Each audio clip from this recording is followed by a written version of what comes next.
Lowe, ano yung trabaho mo nang ikaw ay nagbibinata? Aba, ay di, nag-alak ko ng isda. Saan ka naman nakakaabot ng paglalako? Aba, sa Lemer sa Lipa, sa Padre Garcia. Oh, ang layo yung lakad. Aba, di magkasakay muna. Magsasakay tapos, At pupunta doon sa palengke. ano naman ang iyong mga inilalako isda? Aba, di mga tawilis. Bia. Ang ulan ng bia, kahit ano. Ano yun, ikaw ay nasigaw? Sabi, Biya! Ay, Tawilis kayo dyan! hindi, nakaupo ko lang sa isang tabi. Mm. Kung sa kuhanap ka ng pesto. Tapos kung saan may mga tao, doon ka uupo at may magbebenta ka. Ganyan lang. Nauubos mo naman. Ay, abay, nauubos naman. Minsan ay may mga sukay na eh. Ano yung maghapon na naglalako ka ng isda?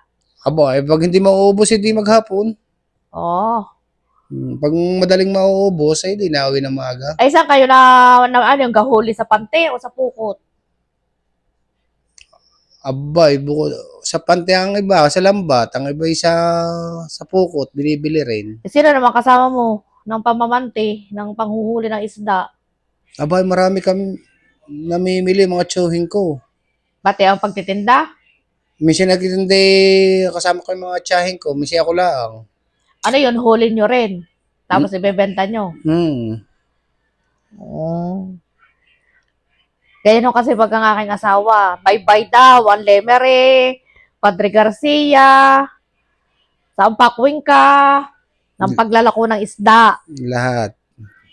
Ganyan ang buhay noon. Ganyan ang ano. Pero nung ako'y na-discover sa showbiz, ay tumigil ako ng pag-iisda.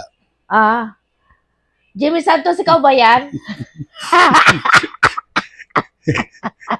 Kaya hindi na magagawa ng isda. Jingo Estrada. Jingo Estrada, ikaw ba yan? Kaya pala naman ikaw yumaman dahil sa kaka-contractor mo eh. Ikaw pala ng contractor eh. Ako na may taka sa iyo. Ikaw ay mayaman. Nasaan ang yaman? Bakit tayo hindi mayaman? Ay, nakasuhan na uli eh. Nakasuhan ka ga. Ayan ang si Jingo Estrada. Nga, ikaw nga. O Jingo Estrada. Harap. Ay, Jimmy Santos.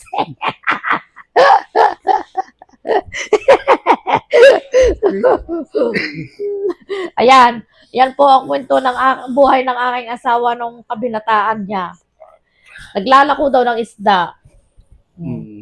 Bantayan niyo po sa maalaala ko kaya. Maalala ko kaya. Batayin niyo daw sa maalala ko kaya. Hindi sa maalaala mo. Hindi daw sa maalala mo. Sa maalala ko kaya.